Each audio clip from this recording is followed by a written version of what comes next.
ஓம் ஸ்ரீ விநாயகர் துணை. 10ஆம் இடம்ங்கிறது காலச்சக்கரத்துக்கு காவல். அப்போ தொழில் ஸ்தானம், கர்மஸ்தானம் இருக்கலாம். அங்கே ஏதாவது கிரகங்கள் இருந்து தசாபுத்தி நடந்தாலும் சரி, இல்லை அந்த 10ஆம் அதிபதியோட தசாபுத்திகள் நடக்கும் பட்சத்தில் காவல் தெய்வங்களை வழிபாடு பண்ணுவது மிக சிறப்புங்க.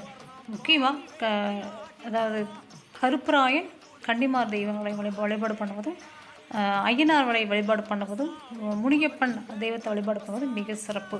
அப்போ பொங்கல் வச்சு அபிஷேக பூஜைகள் செய்து வந்தால் நிச்சயமாக வந்து பார்த்திங்கன்னா இந்த தீராத நோய்கள் தீரும். இந்த 10ஆம் அதிபதியோட தசைகள் வந்து பார்த்திங்கன்னா உயிர்கண்டமோ ஏதாவது ஒரு விபத்தோ நடக்கக்கூடிய சான்சஸ் காமிக்குதுங்க. அந்த விபத்திலிருந்து தப்பிப்பதற்காக நிச்சயமாக அவங்க காவலாக இருப்பாங்க. சரிங்களா? அப்போ அந்த தசா புத்திகள் முடியும் முடிஞ்ச வரைக்கும் வழிபாடு பண்ணிட்டு வரது நல்லதானுங்க. இந்த தசா புத்திகள் முடிகிற வரைக்கும். சரிங்களா? இல்லைன்னா ஒவ்வொரு வாரம் வந்து சனிக்கிழமைகளில் வழிபாடு பண்ணிட்டு வரலாம். 9 சனிக்கிழமைகள் வழிபாடு செஞ்சாலே கண்டங்கள் வந்து தவிர்த்து நலம்பட வாழ்வீங்க.